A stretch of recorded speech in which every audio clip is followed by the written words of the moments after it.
이번 주잖아요. 수련회가 이번 주인데 개학이라는 소리를 들으니까 갑자기 그 생각이 떠올랐어요. 몇몇 친구들이 이번 주에 개학을 해서 수련회를 못 간다는 친구들이 있다는 소식이 불현듯 떠올라서, 뭐 강신영이라고는 말은 하지 않겠습니다. 불현듯 떠올라서 너무 마음이 아팠어요. 근데 우리가 같이 수련회 꼭 참석해서 같이 교제하고 말씀을 잘 배웠으면 좋겠습니다. 요즘에 개학할 때가 돼서 그런지 너무 덥죠. 전도사님이 이번 여름 동안에 그런 적이 없었는데 처음으로 밤새 거의 잠을 못 자고 깼던 것 같아요. 집에 에어컨을 설치를 2, 3일 안 했고 선풍기로만 버텨도 충분히 시원했었는데 어제는 진짜 덥더라고요. 여러분도 아마 더운 친구들도 있고 선생님들이 있을 텐데 한 달만 어떻게 잘 참아봅시다. 한 달만 참아보면 시원한 바람이 부는 가을이 올 줄로 믿습니다. 자, 우리가 지금 이번 주 또 지난주 말씀 묵상하는 여러분들이 그거를 잘 떠올려 보면 우리가 사도행전 13장, 14장, 15장 이 어간을 지금 우리가 묵상을 하고 있어요. 집에서 매일 성경 우리가 매일 말씀 묵상하잖아요. 근데 그 말씀을 보면 우리가 13장, 14장은 되게 짧은 두 장인 것 같지만 바울이 어느 지역 갔다가 돌아왔구나 이렇게 나와 있지만 사실은 이 13장, 14장이 걸쳐서 기록된 역사는 딱 두 장의 역사지만 시간적으로 따지자면요 약 3년에서 어떤 역사학자들은 4년까지 보는 엄청나게 길다라는 시간입니다. 오늘 우리가 읽은 14장부터는 이고니온부터 등장하는데요. 선생님 혹시 사진 한 번만 잠깐만 띄워줄 수 있어요? 그림? 안 띄워지나요? 네. 그럼 준비 안 됐으면 준비되시는 대로 한번 띄워주시고요. 바나바하고 바울이 안디옥 교회에서 이제 선교사로 파송을 받습니다. 선교사로 파송을 받아서 이제 안디옥에서부터 선교 여행을 떠나는 것이 13장 초반부에 나오고요. 그리고 오늘은 우리 14장 초반부에 읽었지만 14장 마지막 쪽에 보시면 다시 안디옥을 거쳐서 예루살렘까지 내려가는 이렇게 1년의 쭉 여행의 그림이 나옵니다. 거기에 보면 처음에 출발이 여러분들 그 주보 교환 옆에 있는 그 표를 한번 보시면 돼요. 사진이 지금 그림이 안 나오고 있어서 그냥 주보 표 보시면요. 안디옥이라는 곳을 안디옥에서 출발해서 바로 밑에 있는 실루기아라는 항구로 떠납니다. 그 항구에서 배를 타고 구브로라는 섬으로 떠나요. 구브로라는 섬을 떠나서 살람이라는 곳을 거쳐서 바보라는 곳에 이르렀을 때 거기서 어떤 일이 있었는지 기억나시나요, 여러분? 13장 지난주나 지지난주 말씀 묵상을 보시면 거기서 그 구브로 섬을 다스리고 있는 총독이 예수님을 믿는 사건이 발생합니다. 그래서 총독 서기오 바울에게 전도를 하고 다시 이제 대륙으로 올라가서 버가라는 곳으로 배를 타고 떠납니다. 버가라는 곳에서 다시 복음을 전하고 우리가 너무나 잘 알고 있는 안디옥, 그런데 우리가 아까 안디옥에서 떠났다고 했잖아요. 거기는 수리아 지역에 있는 안디옥이고요. 예루살렘, 그러니까 그나마 예루살렘하고 가까운 곳에 있는 안디옥이고요. 사진이 나왔다고 뒤에 표시를 하고 있습니다. 출발한 곳이 저 오른쪽 보이는 중간에 보이는 안디옥이라는 곳이에요. 거기서 출발해서 아까 말씀드렸던 실루기아로 내려가서 구브로 섬으로 가서 살라미를 거쳐서 바보 총독이 믿고 다시 배를 타고 버가로 올라가서 우리가 알고 있는 안디옥, 저기는 비시디아 지역이거든요. 비시디아 지역에 있는 안디옥에서 예수님을 말씀을 막 증거해요. 그런데 사람들이 말씀을 듣자마자 말씀을 반역하는 사람들이 생겨나요. 그러니까 바울과 이 바나바가 발에 있는 신발에 있는 먼지를 떨어버리고 바로 그 밑에 있는 이고니온이라는 곳으로 갑니다. 이고니온이라는 곳에 가서도 말씀을 증거하는데 역시 똑같은 반응이 일어나요. 말씀을 들을 때 말씀을 믿는 자가 있고 또 말씀을 반대하는 자가 생겨나요.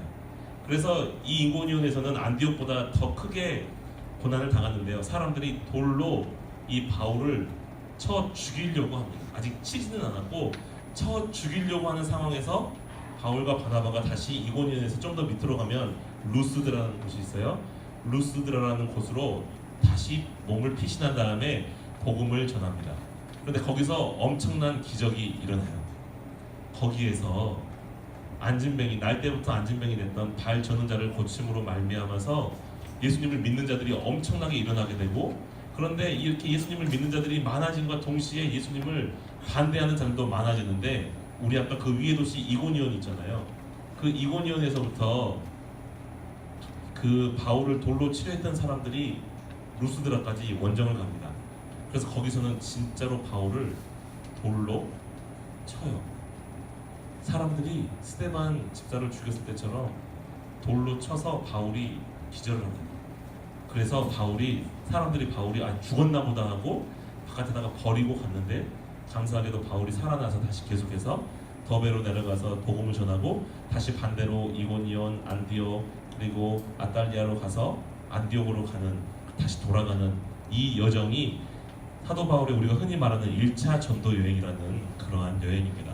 근데 우리가 지금 14장에서 보고 있는 것은 바로 저기 안디옥 바로 밑에 바울을 돌로 치려고 했던 그 이고니온이에요. 그 이고니온에서 일어났던 오늘 일이 우리가 함께 읽었던 14장 1절로 7절 말씀입니다. 거기서 5절에 보면 이렇게 기록하고 있잖아요.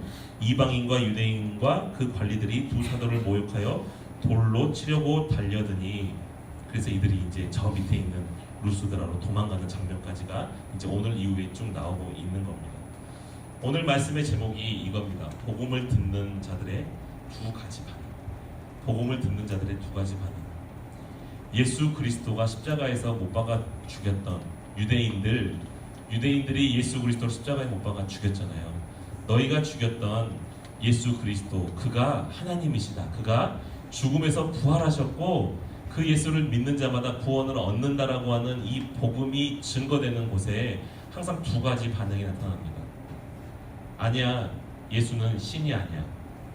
그는 그냥 거짓 선지자일 뿐이야. 율법을 모독하고 하나님을 모독하는 그런 악한 자일 뿐이야 라고 주장하면서 이 복음을 박해하는 이러한 자들이 있고요. 또 진짜 예수님이 신인 것을 믿고 구원을 얻는 이 두 가지 반응의 사람들이 나타납니다. 근데 기본적으로 항상 이 시대에서, 이 지금 초대교회에서 복음을 배척하는 자들의 입장에 서 있는 사람들이 누구냐면요, 주로 유대인들입니다. 예수님을 십자가에 못 박아 죽였던 그 유대인들. 왜냐하면 예수님이 참 하나님으로 인정이 되는 순간, 자기네들이 예수님을 십자가에 못 박아 죽인 것이 잘못임을 인정하는 순간, 자신들이 평생 몇천 년을 가지고 내려왔던 그 율법의 우월성에 대한 그 율법의 우월성이 사라지는 순간 자기네들은 아무것도 아닌 게 되거든요. 유대인들은 하나님께 우리가 율법을 받았기 때문에 이 율법을 받은 우리만 구원을 얻는다라고 생각을 했어요.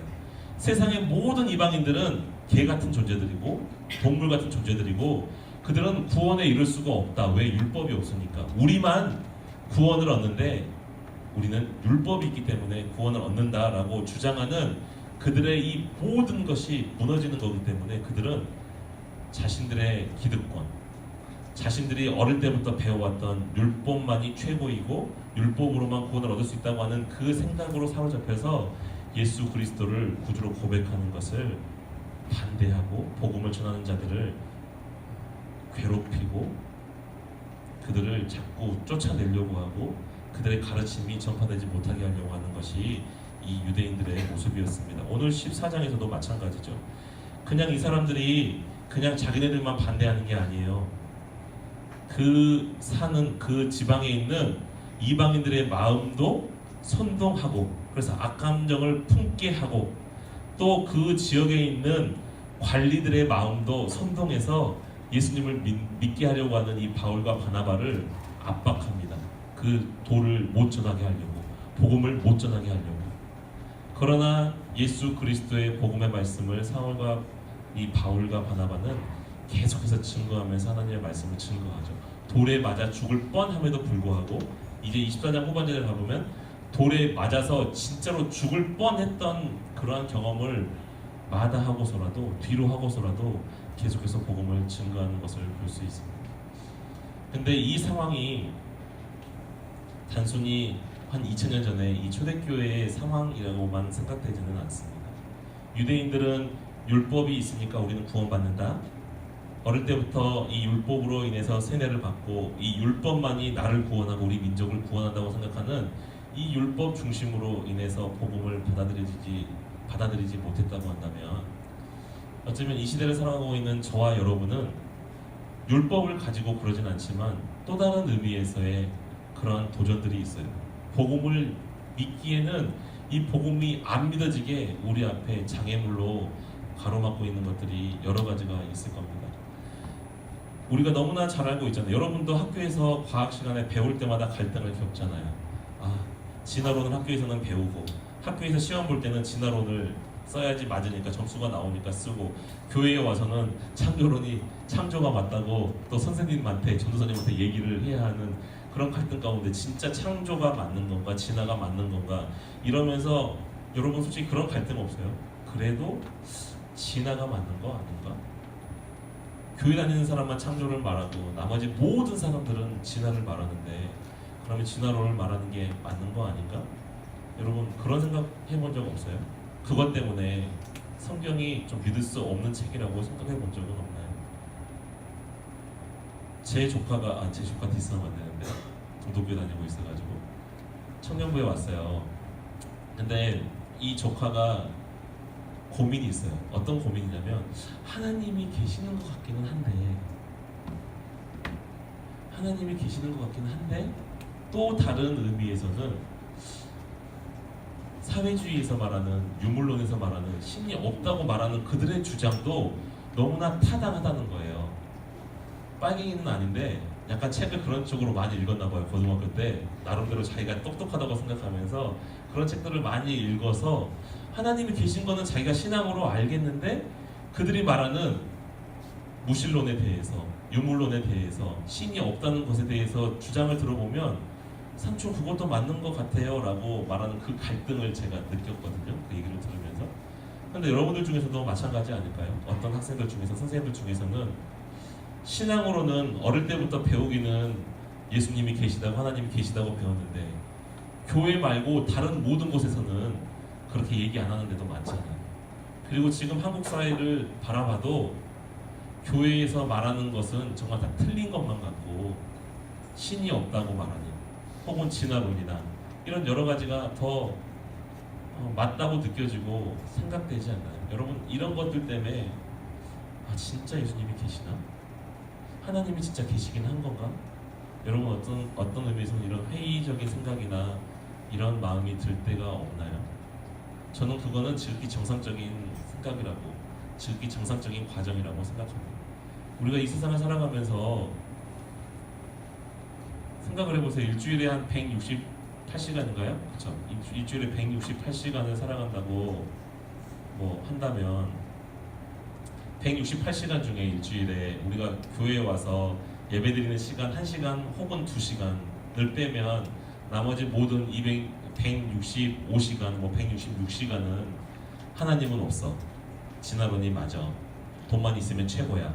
여러분 이런 생각을 우리가 인터넷이든 핸드폰이든 방송이든 모든 곳에서 그런 소리를 듣고 있고, 일주일에 딱 한 번 1시간 혹은 2시간 와서 하나님이 계세요 라는 이 말씀을 듣는데, 우리의 생각이나 우리의 마음에서 바르게 기준이 잡아서 정말 성령님께서 우리의 마음을 주장하시고 인도하셔서 신앙의 고백으로 확신이 있는 친구들은 그런 몇백 시간의 시간들이 몰려온다 할지라도 우리가 하나님을 믿는 신앙으로 나아가겠지만, 아직까지 그렇지 못한 친구들은 이 홍수 가운데 정말 모두가 하나님은 없다고 얘기하고 다 진화론이 맞다고 얘기하는 이 홍수 가운데 그게 맞는 거 아닌가라는 의심이 들 수 있다는 거, 여러분 당연한 겁니다.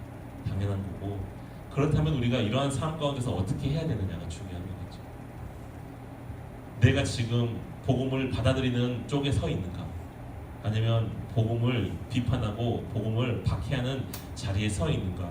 우리의 자리가 어디 있는지를 먼저 한번 잘 생각을 해보세요. 나는 진짜 내가 예수님을 나의 구주로 고백하고 있는가. 만약에 구주로 고백하고 있지만 여전히 그러한 의심이나 회의나 진짜 이게 맞는 거 아닌가라는 고민이 있다면, 그렇기 때문에 우리가 공부도 하는 거고 SC 시간 때 성경 공부도 하는 거고, 그리고 우리가 이번 주 목금토에 뭐가 있나요? 네, 수련회를 하는 거예요. 거기에서 우리가 너무 일주일에 168시간 중에 뭐 잠깐 한두 시간 와서 우리가 전도사님이 한 20분 말하고 찬양 한 10분 하고 공공공부만 15분 20분 하다 보면 솔직히 궁금했던 거 다 해결 못하고 가는 거 너무나 많이 있었잖아요. 우리가 이런 거 겨울에 한번 몰아서 하고 여름에 한번 모아서 하면서 진짜로 하나님의 말씀이 어떤 건지를 한번 잘 2박 3일 동안 들어보고 궁금한 거는 선생님하고 전사님한테도 여쭤보고 또 오시는 특강 강사님이라든가 특강 목사님을 통해서 아 진짜 그렇구나 라고 우리가 한번 말씀을 잘 배워보는 거죠. 왜냐하면 그렇게 할 때 아 진짜 그렇구나, 진화론이 아니라 창조론이, 하나님의 창조가 맞는 거구나, 아, 하나님의 말씀에서 나를 이렇게 지으셨고 진짜 하나님만이 참 신이시고 예수 그리스도를 믿을 때만 구원을 얻게 되는구나라고 하는 이 배움과 깨달음이 수련회에 있으니까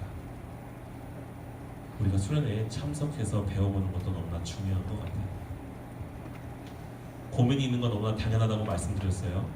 그런데 그 고민이 있을 때 내가 그 고민대로 계속 따라가다가 회의에 빠져서 복음을 박해하는 자로 갈 것인가, 그러나 그게 아니라 반대로 의심은 있지만 내가 그래도 하나님을 믿는 사람으로서 이거를 정말 말씀 가운데 한번 이거를 해소해 보고 싶다, 이 의심, 이 회의 다 털어버리고 진짜 예수님을 한 번 더 잘 믿어보고 싶어요 라고 하는 이런 마음을 가지고 내가 삶을 살아갈 건가, 우리가 어느 것을 선택할 건지를 우리가 한번 진지하게 고민해 봐야 될 때가 바로 이 고등부 때가 아닌가 싶습니다. 대학교 가면 이미 늦을 것 같아요. 직장생활 하면 그때 이미 늦을 것 같아요.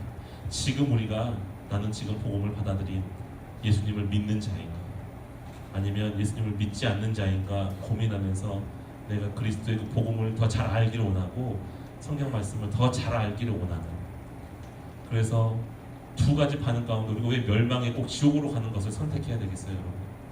예수님을 믿고 여기 있는 대부분의 사람들과 함께 교제하며 영원한 저 천국에서 함께 하나님과 함께 영원히 살아가는 그것의 소망함이 우리에게 있다면 우리가 더 말씀을 붙잡는 그런 노력이 필요할 것 같아요.